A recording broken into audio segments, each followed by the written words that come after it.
Imanaya Mashikuna. El editorial de este día es en memoria de Eduardo Mendúa y de todos y todas las defensoras y defensores de derechos humanos asesinados y asesinadas. Por ellos y ellas, Kaipi Mikanchi. Eduardo Mendúa, dirigente de la CONAIE, fue asesinado con disparos en medio de su chacra hace 3 días.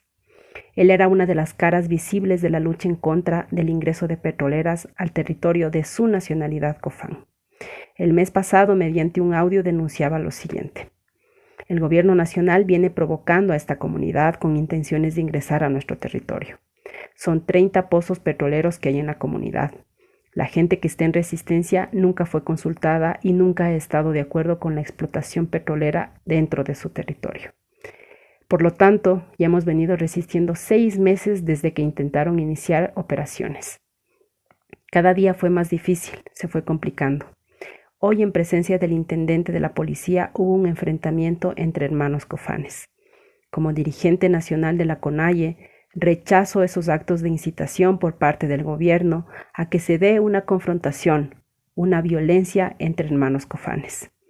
Hago un llamado al gobierno nacional que por favor cese esta violencia que ha causado.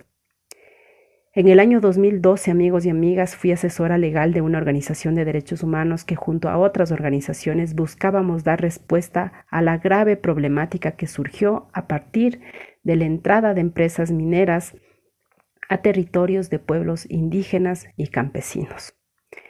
Cuando llegué al territorio Shuar de Zamora Chinchipe, lo que primero me encontré fue comunidades divididas, familias rotas, parientes enfrentados. Es decir, el tejido comunitario y social totalmente roto, herido y confrontado. ¿Cómo ocurrió esto? Una de las primeras estrategias que montaban las empresas mineras, extranjeras y nacionales también, era empezar a negociar el precio de los territorios y tierras de forma individual. Al inicio ofreciendo valores irrisorios y luego, frente al reclamo de la propia gente, los precios iban aumentando. Hectáreas de tierras pasaron a manos de las empresas por unos cuantos dólares. La gente, por supuesto, no sabía que esos territorios estaban pasando a manos de empresas privadas y que luego irían a ser incluso desterrados y desterradas de sus casas y de sus tierras para dar paso a la explotación y extracción de cobre en ese caso. Las familias que vendían sus tierras a precios bajos se enfrentaban con quienes habían vendido a un mejor precio. Los parientes que ya habían sido contratados por las empresas para desmontar la mata se enojaban cuando sus parientes les decían que estaban siendo comprados por unos pocos dólares. La gente que trabajaba en las empresas mineras era explotada. Sus derechos laborales no estaban siendo garantizados. Renunciaban y al poco tiempo emprendían procesos de resistencia y, como es de esperarse, para entonces las y los comuneros ya estaban divididos en bandos, unos a favor de la presencia de la empresa minera y otros en contra.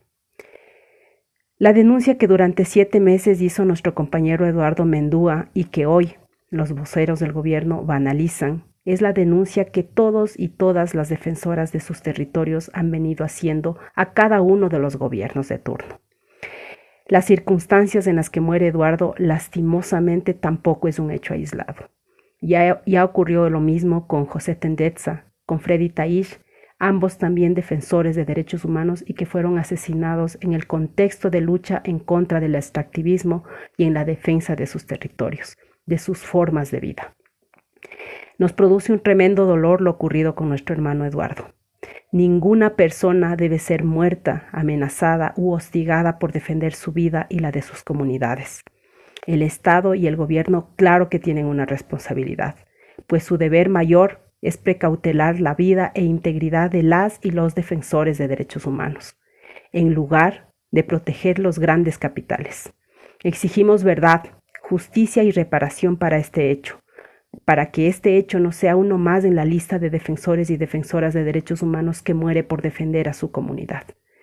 Causachun Eduardo Mendúa, la lucha continúa por ti, por José Tendetza, por Freddy Taish y por todas y todos los defensores de derechos humanos, de los pueblos y de la naturaleza. Yupay Chanik Mashikuna.